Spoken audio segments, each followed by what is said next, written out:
51వ కీర్తనలోని ఒక లేఖన భాగం మనం చదువుకుందాం. మనందరికి తెలుసు, అక్కడ స్పష్టంగా రాయబడి ఉన్నది సందర్భము. దావీదు బత్షెబా యొద్దకు వెళ్ళిన తర్వాత నాతాను ప్రవక్త అతని యొద్దకు వచ్చినప్పుడు అతడు రచించిన కీర్తన. ఆయన చేస్తున్నటువంటి ప్రార్థనకు, పశ్చాత్తాపానికి భక్తులందరూ ఏమంటారంటే, పరలోకపు వాక్యలు వారలా తెలుసుకున్నాయట, తెలిపించాడట ఆయన. కారణం ఏంటంటే ఆయన అంటున్నాడు, నా అతిక్రమములు నాకు తెలిసే ఉన్నవి, నేను ఊరియాను చంపించాను, బత్షెబాతో పాపం చేశాను, నాకు తెలుసవి. మరి ఆయన పాపాలు ఆయన తెలిసినప్పుడు మన పాపాలు మనకు తెలియదా? ఏమేం చేశామో, ఎక్కడికి వెళ్ళామో తెలియకుండా ఉంటుందా? సరే, నీకు తెలియకపోవచ్చు, కానీ ఆయనకు తెలియదా? దేవుని వాక్యంలో ఏమని రాయబడి, పాతాళమును అగాధమును ఆయన కనిపిస్తూ ఉన్నాయి, నరుల హృదయము మరి తేటగా కనిపిస్తుంది. కాబట్టి దావీదు పశ్చాత్తాపడ్డాడు. కాబట్టి దేవుని వాక్యంలో స్పష్టంగా రాయబడ్డది. ఆ ఒక్క విషయంలో తప్ప అనే మాట రాజుల గ్రంథంలో రాయబడ్డది. ఇప్పుడు సందర్భం కాదు. మిగతా అన్ని విషయాల్లో కూడా తన జీవితకాలం అంతా కూడా యెహోవా ఆజ్ఞలను తూచా తప్పకుండా పాటించాడు.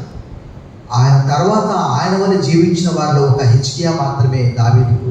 అంటే రాజులు ఒకరి తర్వాత ఒకరు వస్తారు, కానీ దావీదు లాగా ఎవరిని పోల్చుకోలేము మనం. దావీదు యొక్క పరిపాలన అంతా కూడా క్రీస్తుకు ముంగుర్తుగా రాయబడ్డది. అక్కడ ఇర్మియా గ్రంథం 23లో కానీ నీతి న్యాయములతో కూడినటువంటి పరిపాలన. ఆయన యథార్థంగా ఉన్నాడు. అందుకే దేవుడు అన్నాడు, ఇతను నా హృదయానుసారి అన్నాడు.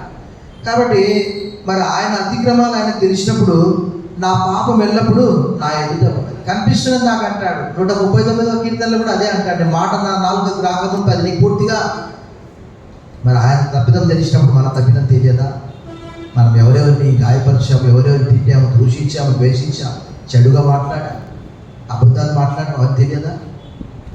కాబట్టి అందుకే ఆయన అంటున్నాడు 9వ వచనంలో, నా పాపములకు విముఖుడవు కమ్ము, నా దోషములన్నింటినీ తుడిచేయి ప్రభా. అది మరలా అపోస్తుల కార్యంలో రాయబడ్డది. అదంతా కూడా తుడిచివేస్తానని చెప్పాడు.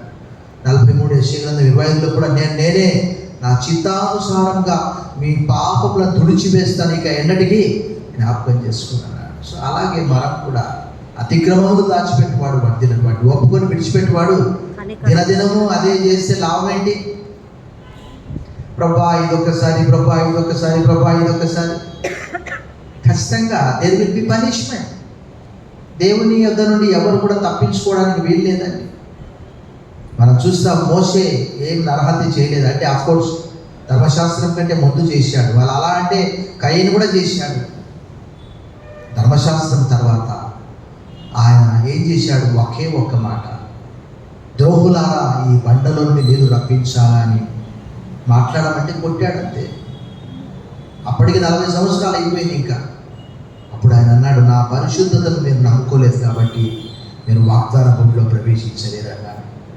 ఒక మాట ప్రియులారా, ఆయన వాగ్దాన భూమిలో ప్రవేశించాలని కలలు కానీ ఉండొచ్చు మోషే.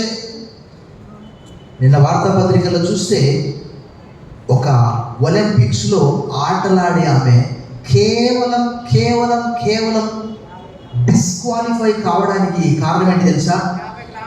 100 గ్రాముల బరువు. మరి దానికే అలా ఉంటే మన ప్రభు లేవియకాండం 11:44-45 వచ్చిన, be holy as I am holy, నేను పరిశుద్ధులైన ప్రకారం మీరు. అలా కాకుండా అంతా నా ఇష్టం, అంతా నా ఇష్టం, నాకెవరు లేరు అంటే ప్రభు ఉన్నాడుగా. ఒక సమయం వస్తుంది కదా. దేవుని వాక్యంలో పౌలు అంటాడు, చేసిన పని ప్రతిది మంచిది కానీ చెడుది కానీ ప్రతి ఒక్కరూ క్రీస్తు న్యాయపీఠం ఎదుట ప్రత్యక్షం కావాలి. తలలు వచ్చి మనల్ని మనము వాక్య ప్రకారం పరిశీలించుకొని పుచ్చుకుందాం. ఇది మీ కొరకు పెరుగబడిన నా శరీరము, నన్ను జ్ఞాపకం చేసుకోవడం నేను చేయండి అన్నాడు. 129వ కీర్తనలో ఆయన శరీరము నాగటి సాళ్ల వలె దున్నబడ్డదట. దేవుని వాక్యంలో రాయబడ్డది కదా, ఆయన ముఖము వికారంగా మారిపోయింది. పాపం ఎరగని ఆయనను మన కోసం పాపంగా చేశాను.